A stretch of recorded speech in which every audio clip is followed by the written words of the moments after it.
मंडळी, मुख्यमंत्री एकनाथ शिंदे आणि दोन्ही उपमुख्यमंत्री म्हणजे देवेंद्र फडणवीस आणि अजित पवार हे तिघही आपल्या सरकारचा उल्लेख नेहमी ट्रिपल इंजिनचं सरकार असं करतात. आणि आताही हे तिघं एकनाथ शिंदे यांच्यावरच्या चरित्र ग्रंथाच्या प्रकाशन सोहळ्यात एकत्र आले आणि ट्रिपल इंजिनच्या या तीन कारभाऱ्यांनी टोले, टोमणे आणि चिमट्यांचा असा काही ट्रॅक पकडला की हास्याचे नुसते फवारे उडाले. पाहूया स्पेशल रिपोर्ट. माझ्या माहितीप्रमाणे देवेंद्रजींची टर्म 99ला सुरू झाली, एकनाथरावांची 2004ला सुरू झाली. ह्या सगळ्यांच्या मध्ये विधानसभेमध्ये सिनियर मी आहे, परंतु सगळे माझ्या पुढे निघून गेले, मी मागच राहिलोय. पण दादा, तुम्ही आणि मी जो रेकॉर्ड केलाय तो कोणी तोडूच शकत नाही. म्हणजे 48-72 तहाचा रेकॉर्ड तर आपला आहेच. एकनाथराव शिंदेंना सांगितलं, तुम्ही जर आला इतके आमदार घेऊन तर मुख्यमंत्री करणार. मला सांगायचं, मी तर सगळी पार्टीच आणली असती.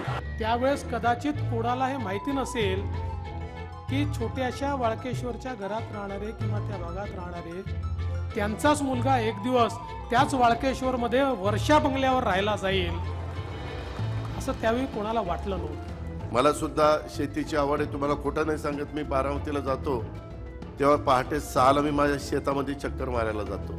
मीडियात आमचे एकनाथरावांचे एवढे फॅन नसल्यामुळे आमचा कुठला फोटोच येत नाही. काय पालकमंत्री शंभूराज देसाई?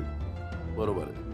त्यातलं जे 29वं प्रकरण आहे ते मी वाचत होतो, तर त्याच्यात शिंदे साहेबांची जी घोषणा पत्रकार परिषदेत मी केली होती की आम्ही असं असं दिलेलं आहे, तर ती आपण राजभवनाला केली होती, ती सागर बंगल्यावर आली आहे. तर आता दुसऱ्या आवृत्तीमध्ये ते पण आपण बदल करून टाकू. बाळासाहेब ठाकरे, धर्मवीर अनंत दिघे साहेबांचा फोटो हवा होता असं माझं मत आहे. मुळामध्ये दादा हे वित्तमंत्री आहेत, फायनान्स मिनिस्टर आहेत.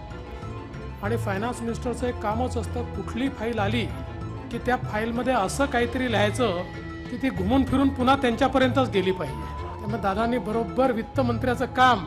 मात्र नातवावर प्रेम करणारा प्रेमळ आजोबा या पुस्तकात फारसा दिसला नाही. एकच छोटा पॅराग्राफ नातवावर लिहिला, एकच. उदयला विचारायच्या ऐवजी थोडा माझा सल्ला घ्यायचा होता.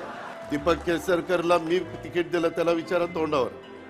प्रवीण भोसले आणि दीपक उपा होता, प्रवीणला म्हणलं, चल रे तू सारखा पडतोय, आता दीपकला द्यायचं. झालं की नाही देवगिरीच्या पायरीवर.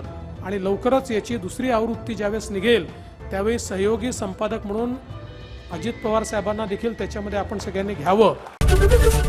एबीपी माझा, उघडा डोळे बघा नीट.